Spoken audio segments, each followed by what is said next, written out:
G'day, this is the tutorial for the SMA functionality within ProductRex. So essentially what this functionality lets you do is build and maintain your own white label SMAs within ProductRex, so then you can then use them in your recommendations.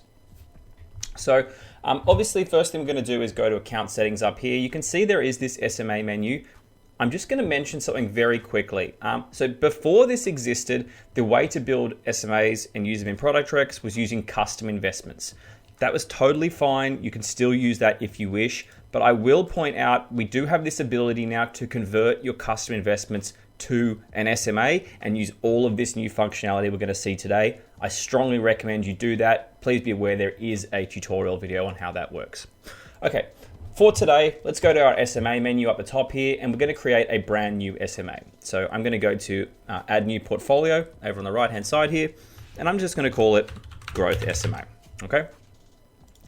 Select the platforms that you want to it to appear on. Again, I'm going to choose these fairly arbitrarily. I'm just going to click some down the list and hit Save, and it will then create your SMA within this section, okay? So we're going to kind of build this one out. We're going to add some assets in and have a play around with it. You can see it on the bottom, add investment. Basically what we're going to do here is build out our underlying assets within this SMA. So I'm going to select, again, just totally arbitrarily, go down this list. You would, of course, do it with some more accuracy, finesse. There we go. I'm going to pop in some assets and just add them in one by one. I will note that up the top here, we do have this button called Import Investments. You can import a whole spreadsheet of assets and their corresponding percentages if you wish. Be aware that does exist. Again, it's got its own tutorial video. We won't be covering that today. So you can see here, I have added some assets underneath. It's put them in and it's shown them the investment fee. Please be aware this investment fee is the, of course, the new RG97 standard. So that includes investment, performance, and transactional fees, all bundled in. We have the ability now to include rebates for each of the investments within your SMA. So, you know, if you get 10 bips off this one, or whatever it is, you can go in and add them in. So that rebate will just be applied to this investment for this SMA. It won't apply it to the whole of your ProductRex account. So very, very handy as you kind of get those rebates with your own SMAs. I will note as well, something I haven't mentioned yet, this section is really only for private or white label SMAs. You know, if you're using, you know, one of the big name SMA providers like Morningstar or Lonsec or Elston or something like that. If you're using one of those, do not add them in this section. They already exist in ProductRex. Just click that Add SMA when you're working with accounts. This is just for white label and private SMAs. Okay, so I've gone in, I've added these things in. You can see as I've gone through, it's given us our investment fee, and it's gone and added things like our risk profile, asset allocation, all that sort of stuff, okay? If you ever want to change these, of course, you can change your allocations, change your rebates, do whatever you like. Up the top here, you'll see a risk profile. Of course, you can link your SMAs to a risk profile, and it just gives you kind of a guide as you work through. You'll note this one's got a lot of fixed interest, but just go ahead and ignore that for this case.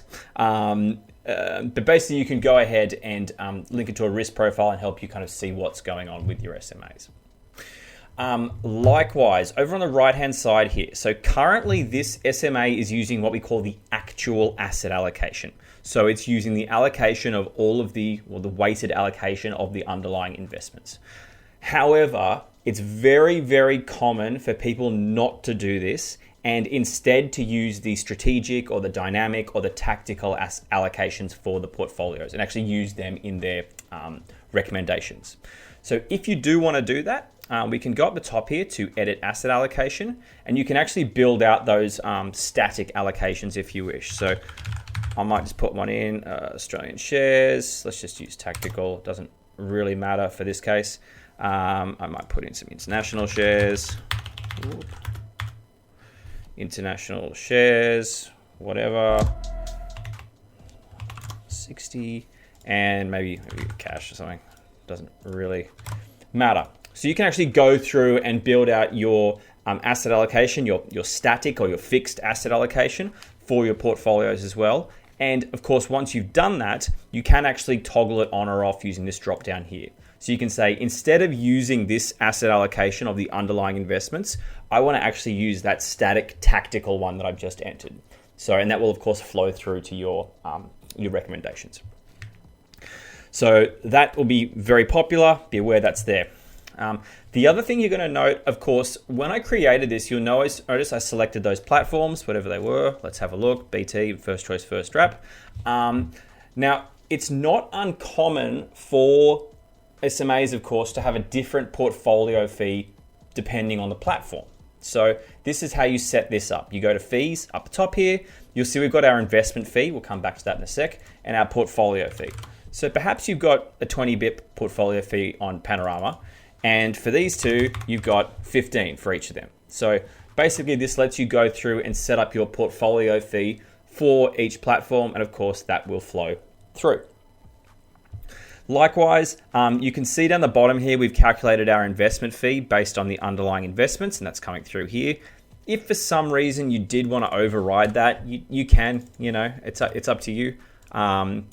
I generally wouldn't, but the option is there if you did want to override the fee that's coming through. So just be aware, that's how we can change our fees for each platform that the SMA is available on.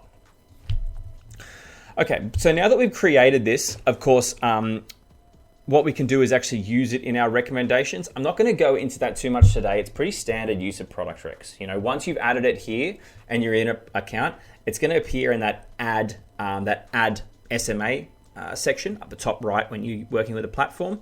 And what it will do is it's not going to bring through all of your underlying investments, because for some SMAs we're talking about 30, 40 underlying investments, which is a bit too much. It will just bring through a single line item, and depending on your settings that you use here, will actually set that up appropriately. So that's how we use our SMA functionality in ProductRex. Of course, all the stuff that you are used to with these sort of things, like sharing it between platforms, for example, you can go to the sharing it between practice members. You can go to the practice section and share that as you wish using your sharing settings. So that's a bit of a quick tutorial on the new SMA functionality. Like I said, just for white label SMAs, but they are incredibly popular and becoming increasingly popular. So get in there, have a crack, and if you ever have any questions about how to set that up, please feel free to contact us. Thanks. See you later.